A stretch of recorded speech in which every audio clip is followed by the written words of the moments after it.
Opa galera, beleza? Aqui quem está falando com vocês é o Gustavo em mais um vídeo no canal Cruzeiro News. Bom, no vídeo de hoje vamos falar sobre a preparação para o jogo de hoje diante o Ceará, partida realizada pelo Campeonato Brasileiro Sub-20, a respeito também assim de reforços que o Luxemburgo falou a respeito disso, dessa questão. Lembrando que surgiu algumas notícias nos últimos dias de que o treinador teria pedido assim ao presidente Sérgio Rodrigues e também ao investidor do clube, igual o Pedro Lourenço, para pagar esse transfer ban, para o Cruzeiro poder voltar a contratar. Além também assim do caso envolvendo o Marcelo Moreno, que ele deu uma declaração pós-jogo falando sobre essa partida diante do Sampaio Corrêa, além também de uma análise sobre esse jogo de ontem, empate por 1-1, tá? Mas antes de começarmos, já aproveito aqui para deixar seu like e também se inscrever no canal para continuar recebendo mais conteúdos como esse. O salve de hoje vai para duas pessoas. O primeiro é para o Célio Aparecido, lá de Passos, Minas Gerais. Valeu demais aí, Célio. E o outro salve é para o Welber, aqui de Belo Horizonte também. Então, valeu demais aí. Então, caso você queira aparecer aqui no vídeo, que eu devo postar um hoje ainda, mais tarde, no domingo mesmo, já deixe seu comentário aqui embaixo de onde você é, que eu vou mandar um salve para você, beleza? Bom, vamos começar falando sobre esse jogo de ontem contra o Sampaio Corrêa. Partida que era fundamental o Cruzeiro buscar uma vitória, até por ser um adversário também que está na parte de cima da tabela e que poderia assim, ser importante pensando até no fim do campeonato. Mas o Cruzeiro novamente não conseguiu vencer dentro de casa, nessa sequência que, ao menos na minha opinião, seria muito importante o Cruzeiro conseguir pelo menos uma vitória nessas partidas diante o Sampaio Corrêa e no último jogo contra o Vitória, tá? Enfim, o Cruzeiro para esse jogo não pôde contar com o Bruno José e, na minha opinião, fez muita diferença, principalmente no primeiro tempo, que o Cruzeiro começou criando bastante oportunidades, mas você viu que caiu bastante de rendimento e eu vejo que fez falta sim. O Cruzeiro que finalizou 25 vezes nesse jogo contra apenas 5 do Sampaio Corrêa, 60% de posse de bola. E o Cruzeiro assim teve várias chances, né? O jogador errando gol na cara com o goleiro, bola na trave, várias chances desperdiçadas, e que até o Norberto em entrevista depois falou que nem entende o que acontece com o Cruzeiro, né? Realmente um azar gigantesco de não conseguir vitórias, sendo que em relação à criatividade, criar chances, está muito melhor do que nos últimos jogos, mas acaba assim sempre esbarrando, né? O Cruzeiro que com esse empate cada vez mais longe da briga de ficar entre os 4 primeiros. Isso aqui é bem óbvio, e até por conta da rodada que não foi muito boa para o Cruzeiro. Raposa ainda tem um jogo, o Vitória, para jogar. Se o Vitória vencer, o Cruzeiro fica apenas um ponto de distância do primeiro time dentro do Z4, que no caso é o próprio Vitória, né? Mas se perder, no caso, o Cruzeiro ainda mantém essa distância, que seria de 4 pontos de vantagem. Uma outra coisa que eu queria ressaltar aqui para vocês a respeito da ineficácia do Cruzeiro dentro de casa. Nesse primeiro turno, a Raposa registrou apenas 33% de aproveitamento, e de 27 pontos conquistados, o Cruzeiro conseguiu apenas 9. Então, você vê que é um problema desde o ano passado e que não mudou absolutamente nada.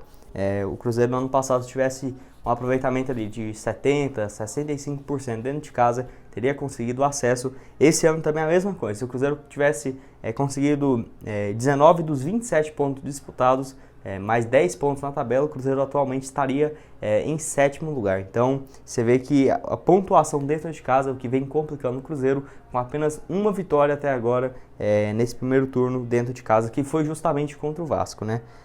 Enfim, o Cruzeiro que no segundo tempo teve umas mudanças que até que o Luxemburgo acertou de novo, colocando o Marcelo Moreno e também outras peças importantes, igual o Claudinho, até que teve uma partida razoável, e também o Dudu, que voltou a jogar pela primeira vez agora no comando do Luxemburgo, e que até fez uma partida boa. Vamos ver como que vai ser a sequência do jogador, já que o Cruzeiro não pode contratar, e ele também é uma das poucas alternativas para esse setor de pontas, tá?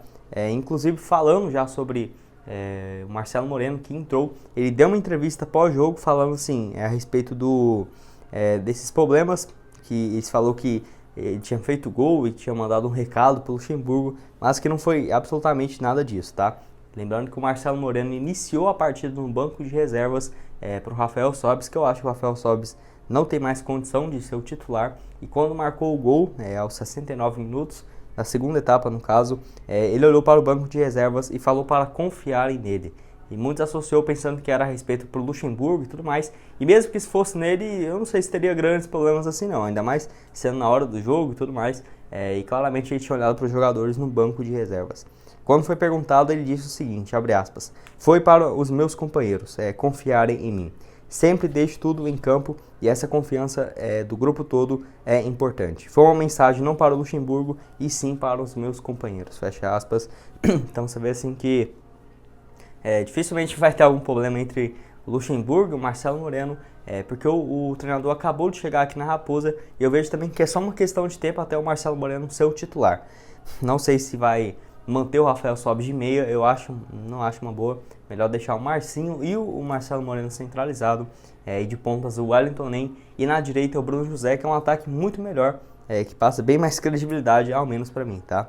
Nesse ano o Marcelo Moreno já tem 5 gols marcados, o último que ele tinha feito foi contra o Londrina, aquele empate em 2-2, que o Moser acabou sendo demitido e tudo mais, e eu tenho certeza que ele vai ter uma sequência boa daqui em diante, sendo agora já o seu 4º gol marcado na Série B. Penúltimo assunto desse vídeo é a respeito assim, da partida de hoje contra o Ceará, válido pela equipe Sub-20 e também pelo Brasileirão. Cruzeiro que encara assim, essa partida dentro de casa, tentando assim, aproximar dentro do G8 da competição, que são os 8 primeiros que avançam para a fase de mata-mata. Cruzeiro que já somou até agora 12 pontos e está em 13º lugar, essa sendo a 11ª rodada da competição. O Cruzeiro iniciou a temporada muito bem, com algumas vitórias importantes contra adversários diretos por esse título, mas acabou perdendo bastante a credibilidade assim, nesses últimos jogos com derrotas consecutivas.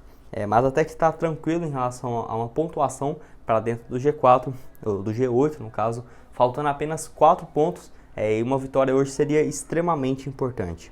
Lembrando que o Campeonato Mineiro Sub-20 teve uma pausa, o último jogo do Cruzeiro foi contra o Pouso Alegre, vitória por 1-0 fora de casa, gol do atacante Vitor Leque, aquele mesmo que chegou emprestado do Atlético Goiano, e tem um jogo marcado para essa próxima quarta-feira, dia 18. Mas o STJD comunicou que depois desse jogo vai ter uma pausa na competição e ainda não está determinado quando que vai ter essa volta, e até que vai ser bom para o Cruzeiro focar apenas no Campeonato Brasileiro Sub-20, tá? E até trouxe um vídeo aqui recente para vocês, que eu vou deixar aqui aparecendo no card agora, onde eu falo sobre alguns destaques do campeonato do Cruzeiro, né, nessa temporada de Sub-20, que tem algumas boas opções que eu vejo que poderia até ser útil para a equipe profissional. E o último assunto desse vídeo também é a respeito do Luxemburgo, que ele foi perguntado na entrevista coletiva, e falar um pouco a respeito disso, sobre a possibilidade e também dele ter interesse da chegada de novos reforços, tá? Enfim, ele que tinha sido especulado pelo Jaircy Carvalho nessa última sexta-feira, de que ele teria conversado com o presidente Sérgio Santos Rodrigues e também com o Pedro Lourenço para pagar sim, essas dívidas e o Cruzeiro poder voltar a fazer contratações que, sem dúvidas, né, mais umas 2, 3 peças para esse time, ainda mais a escolha do Luxemburgo, poderia fazer muita diferença. Mas ele falou, nega pensar em reforços e revela que o Cruzeiro observou, ele revelou que observou no Cruzeiro o comando técnico que tem pouco tempo, né, que ele está aqui, sendo apenas 3 partidas, então ainda teria que ter uma análise melhor para ver quais posições realmente iria precisar de reforços ou não. Ele diz nem pensar em reforços após comandar o time em apenas 3 jogos até aqui. Ele não falou também que não conversou com a direção a respeito de reforços e ressaltou que não adianta tratar de novas peças do Cruzeiro buscar no mercado, sendo que ainda não pode registrar jogadores, tá? Enfim, vamos ver quem tá falando a verdade nessa, se é o Luxemburgo ou o Jaircy Carvalho. Eu acho que do Jaircy Carvalho tem um fundo de verdade, sim. Ele que já tinha antecipado várias coisas do Luxemburgo, como por exemplo ele ser contratado, que era a peça número 1 para o Cruzeiro, que iria ao mercado depois se o Moser pedisse demissão, e é um valor bem alto, né, para o Cruzeiro pagar caso queira contratar jogadores, próximo dos 13 milhões de reais. E também o canal do Nicola fez um vídeo ontem, já de noite, nesse último sábado, e ele perguntou ao Pedro Lourenço se ele estaria disposto a pagar esse valor de 13, 14 milhões de reais para o Cruzeiro voltar a contratar, meio que um empréstimo ao Cruzeiro, né? Embora assim, não teria muitas garantias de que iria receber esse valor, pelo menos em curto prazo. Ele falou assim que não estaria disposto a pagar todo esse valor, até porque já pagou os 9 milhões de reais aproximadamente, que foi a respeito assim, das folhas salariais atrasadas do Cruzeiro, e que agora o Cruzeiro não tem mais nenhum salários atrasados com os jogadores de 2021, né? Então já é um ponto positivo, e que nem dá para cobrar o Pedro Lourenço de ficar colocando 15 milhões de reais por mês no Cruzeiro, porque aí fica até inviável para ele, né? Mas já é uma possibilidade, assim, a única viável e rápida agora seria justamente diante disso, mas ainda tem algumas sedes do Cruzeiro que eu já venho falando aqui para vocês há muito tempo, que seria meio que a salvação do Cruzeiro para pagar essa dívida, né? Como por exemplo a antiga sede administrativa, avaliada em 40 milhões, eu acho que essa vai demorar mais uns 8 meses para ser vendida, e ainda tem o estacionamento do Campestre 2, que é avaliado em 14 milhões de reais, que esse daí o Cruzeiro só estava esperando sair os documentos, porque já tem comprador, e eu tenho certeza que seria ali em questão de semanas ou dias até sair esse negócio e o Cruzeiro finalmente pagar essas punições da FIFA e poder registrar novos jogadores, tá? E você, se fosse o Luxemburgo, você traria novas contratações em quais posições para o Cruzeiro? Deixa aqui a sua opinião nos comentários que eu quero saber. Acho que o Cruzeiro precisaria de mais um ponta pelo menos e um volante ali seria mais interessante, com características bem parecidas, por exemplo, do Matheus Barbosa, nem que seja para ser o titular, mas também uma opção no banco de reservas. E o Cruzeiro conta com poucas opções nesse momento, e principalmente para o setor de pontas e atacante. Não é à toa que o número de atacantes do Cruzeiro, se eu pegar a média de gols deles, estão baixíssimas, tá? Enfim, deixa aqui a sua opinião nos comentários que eu quero saber. Bom, esse foi o vídeo, espero que tenham gostado. Não esqueça de deixar seu like e também se inscrever aqui no canal. E aqui na tela final agora eu vou deixar 2 sugestões de vídeo para vocês, onde eu falo sobre 3 jogadores da base do Cruzeiro que poderiam reforçar esse time para 2021, além também desse outro que eu falo sobre o Pedro Lourenço e o que ele diz também a respeito sobre pagar essas dívidas, do valor que ele já investiu no Cruzeiro somente nesse ano agora de 2021, tá? Muito obrigado a todos por terem assistido até aqui e até mais, valeu!